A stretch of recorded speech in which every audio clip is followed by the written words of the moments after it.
मथुरा का राजमहल उस रात किसी कैदखाने से कम न था। आकाश में काले बादल गरज रहे थे, बिजली की लकीरें अंधेरी दीवारों को चमका रही थीं और गंगा जल से भरे यमुना के किनारे पर ठंडी हवाएं बह रही थीं। कैदखाने में लोहे की मोटी सलाखों के पीछे वसुदेव और देवकी बैठे थे। देवकी की आंखों में हल्की थकान थी, पर माथे पर तेज भी वैसा ही था, क्योंकि आज उनके गर्भ में पल रहा अष्टम पुत्र इस धरती पर आने वाला था। चारों ओर पहरेदार थे और कंस के डर से सबके चेहरे गंभीर। कंस को भविष्यवाणी याद थी, देवकी का 8वां पुत्र तेरी मृत्यु का कारण बनेगा। इसलिए उसने पहले 7 पुत्रों को जन्म लेते ही मौत के घाट उतार दिया था। पर ये रात अलग थी। ये रात युग परिवर्तन की रात थी। मध्य रात्रि का समय हुआ और जैसे ही घंटी की आवाज बजी, अचानक कैदखाने में एक दिव्य प्रकाश फैल गया। दीवारें मानो सोने की हो गईं, सलाखें चांदी की और हवा में अद्भुत सुगंध भर गई। देवकी ने आंखें खोली। वो दृश्य देख वसुदेव स्तब्ध रह गए।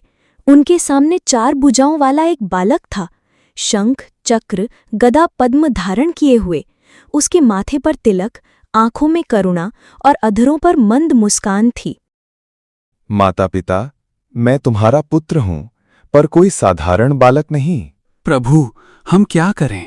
मुझे तुम यमुना पार गोकुल में नंद बाबा के घर पहुंचा दो। वहां यशोदा मेरी मां बनेगी। बदले में उनकी पुत्री को यहां ले आओ। ये सब तुम्हारे बंधन खुलने के बाद सहज होगा। जैसे ही बालक ने कहा, कैद खाने की सलाखें अपने आप खुल गईं। पहरेदार गहरी नींद में सो गए। बाहर घना अंधेरा और मूसलाधार बारिश हो रही थी। वसुदेव ने एक टोकरी में बालक को रखा, ऊपर कपड़ा ढका और सिर पर रख लिया। वे महल से निकले और यमुना की ओर बढ़े। यमुना उस रात उफान पर थी, पर जैसे ही वसुदेव जल में उतरे, लहरें शांत होने लगीं। पानी वसुदेव के कंधों तक आया, पर जहां टोकरी थी वहां तक एक बूंद भी नहीं पहुंची, मानो खुद यमुना माता चरण स्पर्श करने आई हूं। अचानक एक नाग, शेष नाग, जल से प्रकट हुआ और टोकरी के ऊपर फन फैला दिया, ताकि बारिश की एक बूंद भी बालक पर ना गिरे। गोकुल में यशोदा उस रात पुत्री को जन्म देकर गहरी नींद में थीं।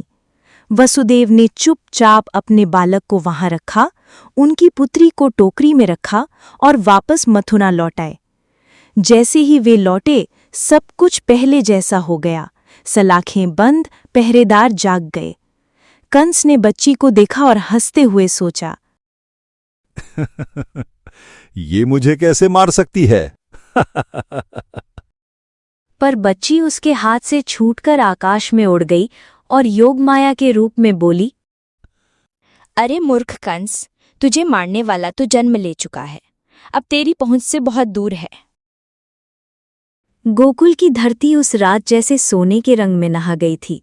बारिश के बाद की मिट्टी की महक, घर घर जलते दियों की रोशनी और गौशालाओं से आती गायों की घंटियों की मधुर झंकार, सब मिलकर एक अनोखा उत्सव सा माहौल बना रहे थे। यशोदा अपने बिस्तर पर शांति से सो रही थीं।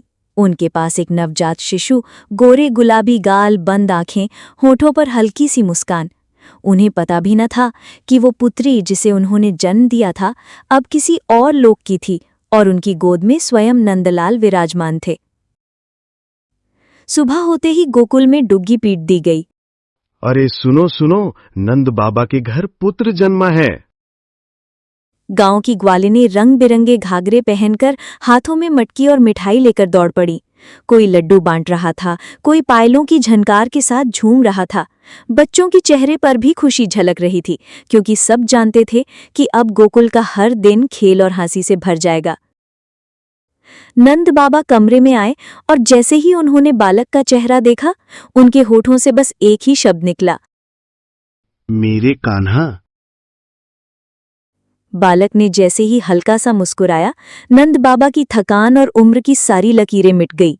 उन्होंने धीरे से कान्हा को गोद में उठाया, माथे पर चूमा और बोले, तेरे लिए मैं इस पूरी दुनिया से लड़ जाऊंगा, बस तू हमेशा ऐसे ही मुस्कुराता रहे। उस दिन से गोकुल के हर घर में कान्हा के गीत गाए जाने लगे। कोई उन्हें माखन चोर कहकर चिढ़ाता, कोई नंदलाल कहकर प्यार करता। उस रात के बाद गोकुल जैसे बदल गया। जहां पहले सिर्फ गायों की रंभाहट और बांसुरी की दूर की आवाज सुनाई देती थी, अब वहां बच्चों की हंसी, ग्वालिनों के गीत और कान्हा के नाम के जयकारे गूंजने लगे। नंद बाबा ने सिर पर हाथ रखकर आशीर्वाद दिया। लाल, तू सिर्फ हमारा नहीं है, पूरे गोकुल का है। तेरे आने से घर आंगन में जो रौनक आई है वो कभी खत्म ना हो। और सच भी यही था। कान्हा की मासूम मुस्कान, शरारतें और भोलेपन ने गोकुल को एक परिवार बना दिया। हर कोई खुद को भाग्यशाली मान रहा था कि उसने इस छोटे से चमत्कार को अपनी आंखों से देखा। सूरज ढलने लगा। यशोदा ने कान्हा को पालने में झुलाया और मृदंग की ताल पर लोरी गुनगुनाने लगी। अंधेरी रात, चमके एक तारा, नंद के आंगन आया प्यारा। हंसता मुस्कुराता नटखट बाला, आया रे नंद लाला। मैया के आंचल में खुशबू आई, बांसुरी संग मुरली बजाई। गोकुल में छाया आनंद वाला, आया रे नंद लाला। माखन मिश्री संग प्यार लुटाए, सबके दिल में घर वो बनाए। सुख का दीप जले हर आला, आया रे नंद लाला।